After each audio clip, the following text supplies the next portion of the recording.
Welcome to the Watering Hole. We're sitting down here today again with Mr. William Clark Green. How are you doing today? Doing good. Happy to be in Stillwater. Yes. When's the last time you were in Stillwater? Well, it was here. I just don't remember when. I don't remember when it was, but I think it was less than a year ago. Yeah. Maybe. I know. I remember hearing that you played when they called it Weedstock. I think it was in 2021 or 2020. I think you headlined Weedstock. Is that right? I think so, yeah. I think we were before Whiskey, weren't we? I don't know. Or before. No, you know who? Well, I think the last time we played Weedstock was. Who was it? Who was on that? Corey Smith? Was Corey Smith on it? I can't remember. We've done it, honestly, so many times. Yeah. I kind of forget which one was which. Yeah. But I remember it being close to COVID. Yeah. Yeah. I know last time we talked to you down in Durant at Bubba's. And that was a crazy weekend for us. We went from Born and Raised on Thursday. And I think did you play Born and Raised Thursday or Friday? Friday. So we talked to you at Bubba's that same weekend. So we were like running past each other the whole weekend. Yeah. It was a crazy weekend for us. Yeah, Born and Raised is awesome. Yeah. Great festival. We had a really fun show there, and first time to get to see Muscadine Bloodline too live, and I was really impressed by them. And first time seeing Red Clay Strays, and we have them on my music festival in Lubbock called Cotton Fest. And so yeah, a lot came out of that weekend. So yeah, I saw some stuff about Cotton Fest. You want to talk about that real quick? Yeah, I mean, Cotton Fest is my festival that we host in Lubbock. It's year 6, I believe. And it's kind of confusing because we took a year off for COVID, but it's year 6. I believe this is the 6th year. Last year was 5th year anniversary. So year 6. And yeah, it's a 2-day event, camping, BYOB, and we started a foundation called the High Cotton Relief Fund, which has kind of been my new passion. And right now we've been so busy the last few days coordinating trucks and stuff, getting them to the Panhandle of Texas for all the fires and stuff that are going on. So we got buddies that are hauling water troughs and hay, and we're hauling feed from Red Chain out in Gorman, which is next to my family farm and outside of Abilene, and yeah, it's just that's kind of been a new passion for me. Well, that's kind of came in, I think, year 2 or 3. Year 2 of Cotton Fest, we started that. Mm-hmm. Okay, that's awesome. So, what's the goal of raising money for your foundation? Like, what does it go towards? It goes towards, man. It's just we have a committee of 12 guys, and they're pretty much farmers, north, south, east, and west of Lubbock, and we've helped out. We paid funeral bills. I pay a lot of funeral bills. We do a lot of custom stripping. So, like, say someone gets sick or someone dies during stripping season, we'll go send diesel trucks, Tucker Oil, big shout out. We'll go send diesel because all the neighbors are going to help out anyways, and we'll fill their tractors up and stuff like that. That's the kind of stuff we do. We pay a lot of we don't pay hospital bills, but we pay I remember one time we paid a hotel bill across the street from the hospital. The guy's daughter got ejected from a car, and we for 8 months every day we paid a $300 hospital bill. That's just awesome. So his parents could be could be across the street. We do stuff like that. Yeah, that's kind of stuff we do. They don't really have. It started out as a custom stripping thing, but we kind of found different ways that we've been able to help. And it's just we can't solve problems, but we can just alleviate the hardships. Yeah, that's awesome. I was going to ask how Gumbo was too, but we just saw her. So I guess she's doing good. Yeah, I just had my second kiddo, so we've been stuck at the house the last couple weeks. And actually, this is my first night out too, so this I might get a little out of hand tonight off my leash. We would hate that. But yeah, she's out running around like crazy, so she's enjoying it. And I've enjoyed catching up on some sleep. So, have you done any duck hunting since the last time we saw you? Yeah, this year was pretty light for me because my wife was so pregnant. And it was, I tested the waters a little bit, and those waters were the seas were not smooth, so I didn't go as much as I did. But next year I'm kind of putting my foot down and saying I'm going unless we're pregnant again, which would be crazy. But next year will be my duck season year. So I'm getting down our family ranch in Beaumont here in a couple weeks to go grab my boat and my airboat and get them out of the swamp and go hang out for a few days. So, but yeah, we've been on baby duty. My wife's pregnancies are awful, and we have a kid at home, so it was kind of like all hands on deck, which is which you're about to figure out. Yeah, yeah. I'm actually she's been having like a lot of like just like leg pain from it too, and I've been trying to convince her to come out. I'm like come out. We'll get a seat tonight. We'll get to watch William to come out and play, and so hopefully she won't want to stay home and go to sleep. Yeah, I mean they just my wife had a bad sciatic nerve, and I mean there's days she felt like she was paralyzed. I mean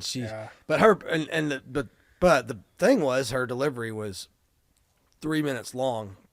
She went through 3 contractions and pushed 4 times, and her delivery was literally 3 minutes long. So, as much hell as her pregnancy was, her delivery was easy. Yeah, so at least the end of it was right. She was actually laughing during it. It was pretty funny. So, she thought it was gonna be way harder than that. But yeah, it's been an awesome process, interesting and awesome. So it's awesome. So how's Bill Grief's beef been going?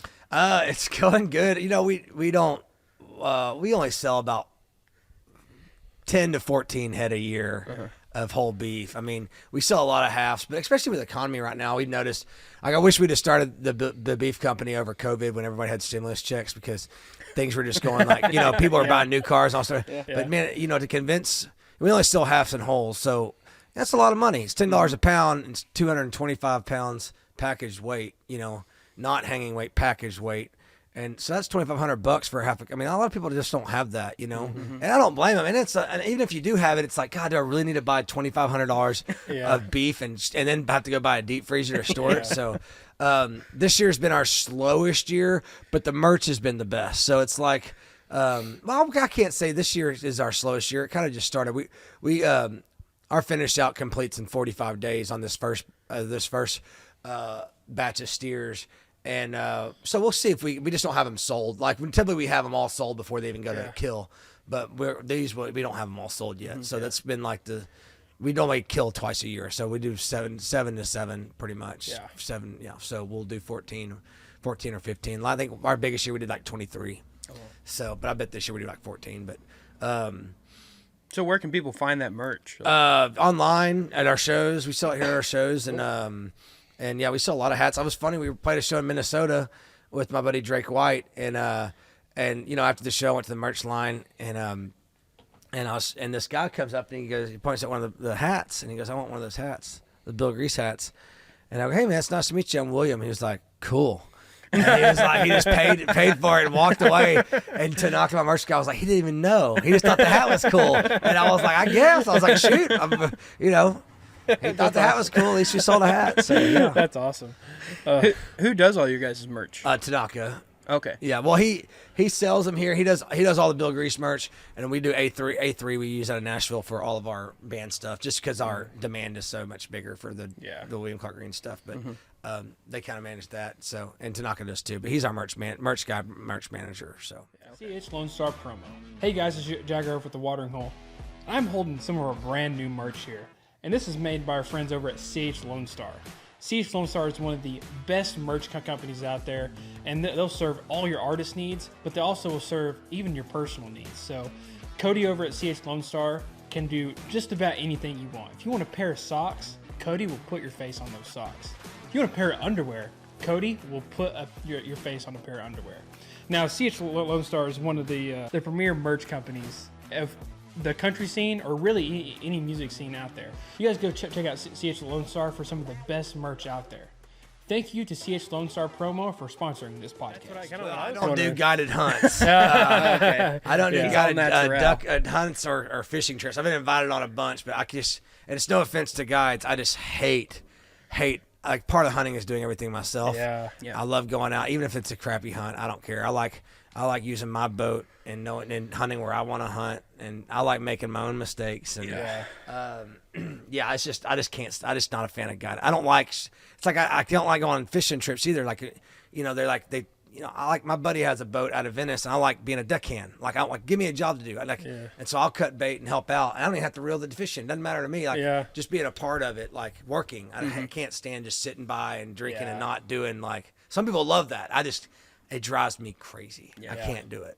I'm kind of a similar way. Like, I'm always like wanting to do something. Like, when we're just sitting in, like, if we're sitting at drinking, like at his house or something, I'm always like, let's do something. Let's like play a game or like idle hands. You know, it just Right. I have to have a job. I don't make a good deckhand. Like I don't have to be in charge. I'm not one of those people, but like I just want to be part of the work. You know, I want to help out. Yeah. So the guided trips, I know there's some amazing outfitters in Oklahoma.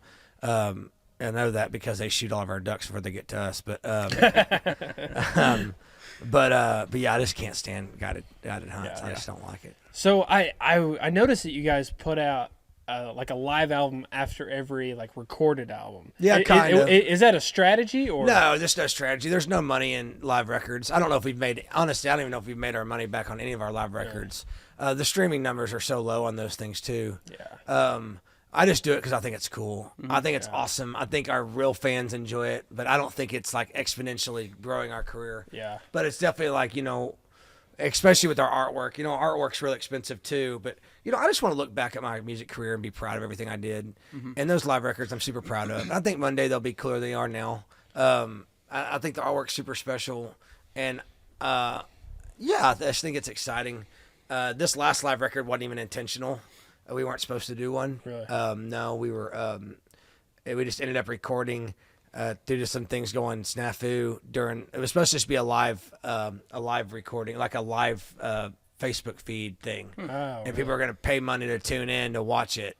And well, all the equipment failed on us, and so we had the recording, and so we just released a live record. So that's just kind of where we went with that. So I would say one thing I really liked about like listening back to those live records is like you usually do an intro to a song and then the song, and usually talk about like the song and how you wrote it. And I just love that, like hearing like the stories behind songs, and that's kind of part of the reason why we do like this stuff, because we like hearing about songs and like what goes into them and stuff. Yeah, too. for sure. Yeah. Well, and as a fan too, you know, I want to hear that. I mean, as a fan of music, I want to hear that stuff too. And so, yeah, I don't think it's those live records are more of a passion thing. I think they're super cool. I always loved like Peter Frampton Live was one of my favorite records. Yeah. Like I always loved the live records growing up. Like I just think it's cool. And I think they sound like I wouldn't put them out if I wasn't proud of them and how they sounded and how we played. And so I just, I just think it's cool. I don't think it's people don't do it anymore. And it's kind of a shame. Yeah. I got a question about the Baker Hotel album. So the number 14 on the album, is that the number of floors that the hotel has, or what's the 14 on the? Yeah. Yes. Okay. Yes. Okay. Yes. Yeah. 14 stories. Was there like a reason to put that on there, or? Yeah, for the 14 stories. Okay. And honestly, I forgot about it until you just mentioned it, that we did that, because it's been so long since that was years ago. You know, it's been out for almost 2 years now. I think so. Yeah. Yeah. So we need to come out with the new record. Yeah. Next next spring this year. we'll be coming out with a new record. So. I'm on like a 3-year cycle with my records, which my management hates, but I can't force them out. So, 3 years every record is a lot. I mean, we already have 6 records now. So, 14 stories. Yeah. Okay. Yeah, I forgot we did that. And honestly, I have to go look back. I'm embarrassed. I don't remember that because I have to go back and look at exactly what we did. But we leave the track 13 out because 13 floors don't have the. Yeah, Does it go to 12 to 14? Yeah, that's what most hotels do. I'm curious if we did that. It has 13 tracks, but it's not. I'm curious on the actual vinyl. It goes 1, 2, 3, 4, 5, 6, 7. Okay. Goes to 12 and then goes to 14 after that. Do you have those vinyls here? Yeah. In Richworth? Yeah, I'm gonna go get one. Cool. If you don't mind, I'll have you sign it too. of course. Yeah. Perfect. All Pot No Chicken. I've dove into that album a little bit since last time. I love that song. It's such a good song. And I loved your explanation on the live album about like I was in COVID and this was my kind of like screw you to the government kind of song. I don't like talk politics. Yeah. That song's about as close as I get. It'll be the last time. It'll be the last time I shut my business down. I think everyone has very big, heavy opinions on that whole deal, but it went on way too long, and a lot of people lost their livelihoods because of it, and it's a shame. So I don't know. A lot of people died from it too, so it's that way of the coin. Another track on there, Baker Hotel, the title track. When it intros, it has like Ringling Road playing and just ever so softly. Yeah. What was the reason for Well, that? it was kind of like, I've never tried to duplicate what we were doing, what we've done in the past, but obviously that Baker Hotel song is in the same vein as like creepiness. It's, as Ringling Road, and it just, if it was like own up to it kind of deal. It's like, it's, it was funny just to incorporate it, Yeah. That's cool. Yeah, and yeah. When I watched the music video, and I was like, this is really weird, but I love it. It's great. It's great. Though. It's definitely weird. We've definitely seen some weird music videos too. But I, like you said, I think that's what I got from the song too. Is like, okay, it's kind of in a similar realm as that song. So to have that intro, I thought was kind of cool. Yeah, and that was just stuff in the studio that I think Serato did, and it was like, yeah, let's just do it. That's awesome. Yeah. Like, and it has got that, it's that creepy eeriness, thing that we did. And the story and the song was just relayed to it too. So another song I had a question about. Sorry, real quick. Okay. In jail or dead or in jail. Mm-hmm. Can you give me a little bit of backstory on that song? Yeah, I mean, that song's pretty personal, I guess. But yeah, I read about my brother. My brother's struggled with drugs and stuff, and so yeah, I just kind of wrote it in his first person perspective. I wrote that song a long time ago. He's sober now, which I can, which makes me feel like I can talk about it. But yeah, there was a period where it was just, it was kind of crazy, and we were all frustrated and didn't understand. And that was just kind of a venting song about what he was going through and what he was putting us through, really. Yeah. So. Well, the way I perceive the song, it's like a very like upbeat, like going song. I don't get that sort of message at all. Yeah. So it's cool that it has multiple meanings to different people. Yeah, Can I get some water before we start this one? Here you go. Tastes that much better out of a Bad Brad's cup. Hey guys, it's Rhett from the Watering Hole Podcast. We want to tell you about Bad Brad's Barbecue, the longest running sponsor of this podcast, and we really can't thank them enough for that. Bad Brad's has all kinds of dates coming up. I've got a list here all the way into the fall, when they're better. Emily Hollingshed, winner of the Battle of the Bands, one of the top 3 finalists. Cade Roth and the Black Sheep, they're also going to be playing there coming up. Lowdown Drifters, and for you comedy fans out there, Uncle Laser is coming right here to Stillwater to Bad Brad's Barbecue. You got to check it out. When you come see one of these awesome shows at Bad Brad's, you have to try the food. I'm a fan of the jalapeno cornbread and the smoked brisket, while Jagger's a huge fan of the dirty fries. Try one of those out. Tell Vernon we sent you. And we can't thank Bad Brad's enough for sponsoring this podcast. Tumbleweed Dancehall. Hey guys, it's Rhett from the Watering Hole Podcast, and we want to give a huge shout out to the Tumbleweed right here in Stillwater. The Tumbleweed's been a huge part of our podcast and helping us get artists. And of course, as you know, they put on Calf Fry, as you can see behind me, one of the greatest festivals around. And that's the episode you're seeing right now, is what we did at Calf Fry, thanks to the Tumbleweed. They have all kinds of concerts lined up. They are closed during the summer, but time fall comes back around, they'll have a great lineup for you.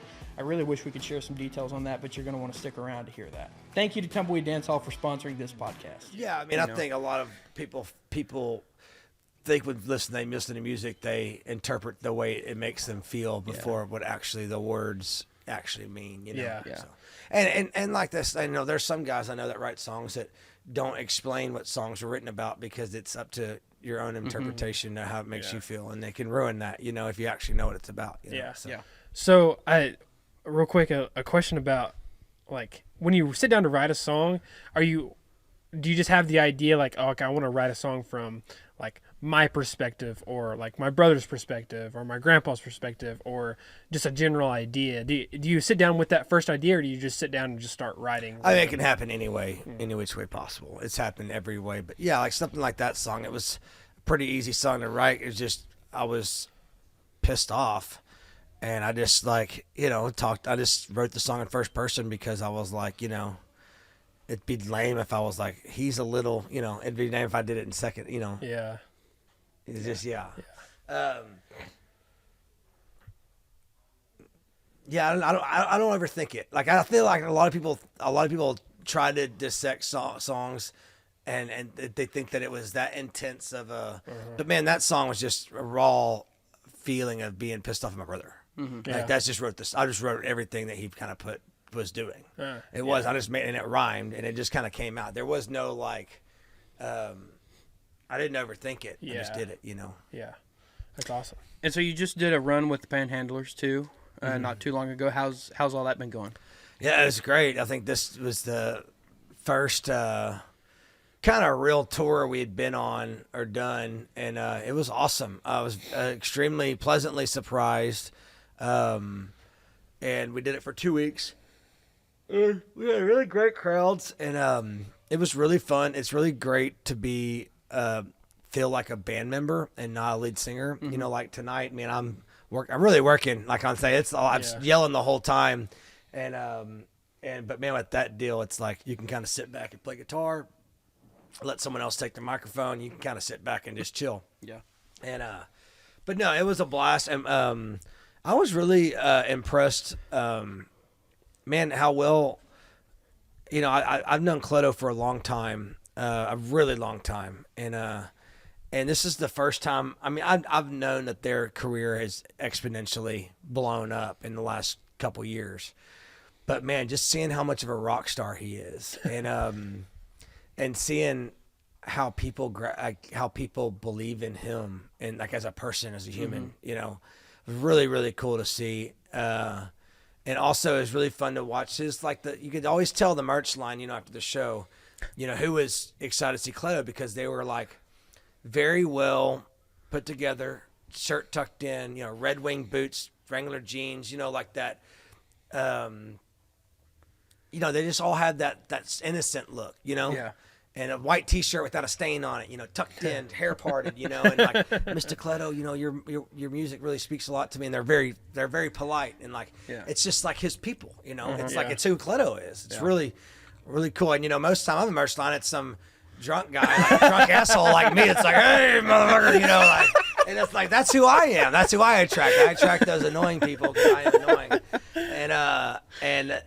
but Cleto, I mean, it's just like they're kind of like. And this, I'm not making this sound cultish, but like at all, because it's not. But it's like he's like their leader. He's like their spokesperson. You know, the gentle soul, the humble kind. I mean, that's just like who he has his own version of Swifties. Yeah, no, it really is, and it was amazing to see. You know, sometimes with lead singers, it can get jealous, and it was not at all. It's just. Because he's promoting such an awesome thing. I mean, he promotes love, and and it's just really like I was really impressed by that, and seeing a friend, you know, get to that successful moment. And that was what I really enjoyed about the Panhandle run was that kind of stuff. Was seeing Cleto and then watching John Bauman, who's it's the most. I mean, he's very insecure at the merch table, so it's like watching him freak out, you know. And not insecure is not a bad word, but he's very just he can't sit still, and he's and so it was just really interesting to see everyone in work mode. Which I see Josh after the show, I see Cleto before after the show, see John before after the show all the time, but I seeing them in actual like how they work day to day, how everyone's camp differentiates was really interesting. So. Yeah. Do you have any crazy fan stories, like specifically ones that like stick out in your mind? Not any I want to share. Yeah, before marriage. No, not really. I mean, no,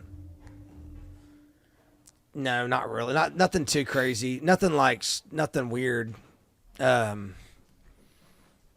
No, I handle all that stuff pretty well, like in the grocery store and all that stuff. Like, you know, nothing's. I guess the only weird thing that happened was I moved in to my house in Fort Worth, and my neighbor, she came up and she goes, "I just can't believe we get to live next to you," and I was like, "Oh, cool, you know, that's cool," and I was like, "Well, yeah, I'm happy to be here. The house is cool," and she was like, she goes, "Well, it's very nice to meet you, Mr. Green." I was like, "Nice to meet you too." And I heard her son goes, "Man, how cool is it that we live next to Pat Green?" So I think they figured it out eventually, and they were like, "Oh, it's not Pat Green. It's this other guy named." They drive by his house playing Wave on Wave out the windows. I live next to TCU, so I swear I hear Parker McCollum songs all night long. My wife did, so that's pretty funny. That's hilarious. That's great. When's the last time someone like came up to you out in public And every day. oh, really? I mean, I'm not trying to act like, oh yeah, No, but grocery store all the time, like dinner. I always get that. Like last time I was in the hardware, I was at Home Depot, and those are always my favorites. Of like this dude, I was in Home Depot. I'm covered in grease. I'm working on something. And Bill grease. And exactly. And this guy goes, William Clark Green, Wreckham Tuck, and I was like, Wreckham, baby. But there wasn't like this. But it happens all the time, and I'm happy to do it. Like I forgot who told me this. I wish I could remember it, but someone said that. And I've seen friends handle the situations very poorly. And having a bad day, or it's just the wrong time, or like they're in the middle of a meal, and I've seen some people be rude, like singers and stuff like that. And I've kind of witnessed it. And someone had mentioned to me, they're like, "Man, you have the opportunity to make someone's day, so why not do that?" And sometimes it's weird, like the only time it doesn't bother me, but the only time it's inconvenient, and it doesn't happen a lot, but like me and my wife are eating with our kid, and like I'm trying to get like, he's grabbing everything on the table, and it's like someone's like, "Hey, I'm sorry to bother you," and it's like a shit show at our table right now, and I'm like, yeah, absolutely, and I'll take a picture, like, they're always like, "I'm sorry for bothering you," but it's like, I would never be like, no. Yeah. But those situations when we're having a shit show going on and someone's like, "Hey," and I'm like, "Hey, it's not," and they want to talk about the story, and I'm like trying to make sure my kid doesn't choke on a Cheerio or something. Like I'm just like, yeah, like and or like my dog is off the leash and like in the middle of the road, and I'm like trying to get her out of the road, and they're like keep talking because they don't care if the dog gets hit or not, but I do. Exactly. Yeah. That's the only time I'm like, yeah. So it's like but no, it happens all the time. Yeah, I definitely feel like looking as like someone who is a fan of people and have seen people do that thing where it's like the most inconvenient time. You can tell it's the most inconvenient time to go ask somebody for a picture or talk to somebody that's famous. It's like, just wait, like sit back for a minute and wait for them to like get something together. I mean, I'm guilty of it too. I've done it to Chris Knight like 17 times, and also it's also like I think it's a little ridiculous for us to especially spend all this money, all this energy to promoting ourselves. That's what we do. We do that day in, day out. We promote ourselves. And then when it works, we're like, "Oh, leave me alone." Yeah. It's like, no, that doesn't make any sense. Yeah. Like your whole job is trying to make yourself as well known as possible. And so when you get recognized, it can't bother you. Yeah. That's literally what you're doing. You're trying to grow your business and your career. You're promoting yourself every day. That's what a stage is. That's why it's an elevated surface. It's so everyone can see you. Like, I never really understood that. And yes, it can be inconvenient, but I've seen some guys just like, I'm like, "Man, you are so lost on why you're here." Like this, that doesn't take a little bit of time out of your time. Also, like if I'm going to Chimmy's in Lubbock or in Fort Worth, like obviously, it's gonna happen. Like if I'm going to a show, like backstage at Billy Bob's, obviously I'm gonna have to take pictures too. Like it's like if you don't want to do it, don't go. Don't put yourself in a situation like you can stay home and no one will bother you. Yeah. But like getting except your neighbor. It's like going like if I went to Blue Light in Lubbock or Cook's Garage and expected it not to happen or be upset if it happened. I was like, just don't go. If you can't handle it, don't go. And there's definitely been moments where I'm like, "Hey, I can't do that tonight. Like I'm just I need to chill on the bus. Like or I'm just stay at home." Like there's definitely nights, but don't put yourself situation. Randy Rogers told me a long time ago. He said, "Be great and leave. Don't stick around long enough to not be great." Because everyone, when you're drinking, you have the, everyone ends up not great at some point in the night of drinking. And he was like, make sure that's, private when you're not, and your job is to be great around people. And then your job is to get the fuck out of there. Yeah. Yeah. Have you ever had anyone listening, like find out someone's listening to your music and you're just like kind of shocked because they're such a big, like an athlete or an actor or somebody like that where you're like, they listen to my music? Yeah, I kind of, I'm kind of an asshole when it comes to that because I get like those blue check marks, in our inbox, and they'll be like, "Hey, love to hang out before the show," and it's like, I don't know who you are. I don't care who you are. Like, we have our like. I try to treat, it's like, or like some guys try to skip line and merch line. I'm like, dude, you're not any like. There's a like take I never really shed much light on that. But Cliff Kingsbury gave me a cool compliment. I wrote a song called My Mother, and his mom had passed away, and he came up to me after I played that song and was like that. He's like, that song made me cry, and I thought that was really cool. So. Sorry about the smooth jazz. We're just setting the mood right here. Yeah. On that note, what we just talked about, you talking about taking time and everything. We can't thank you enough for sitting down with us again. Man. Absolutely. Thank you, when guys. we- Y'all are easy. So. Back in September, I think we had you on, and you were our first bigger artist, and I think you've helped us get a lot of people. So we really cool. do thank you a lot for Awesome. that. Thank you so much. So we'll let you go, get rested thanks. up for the show. And but next time we do this, I'll have some new shit to play. But tonight I'm tapped out. I have to have that new kiddo. I don't have any new songs. Yeah. Yeah, for sure. all right, thank you, man. We appreciate it. Thank you so Absolutely, guys. much. Thank y'all.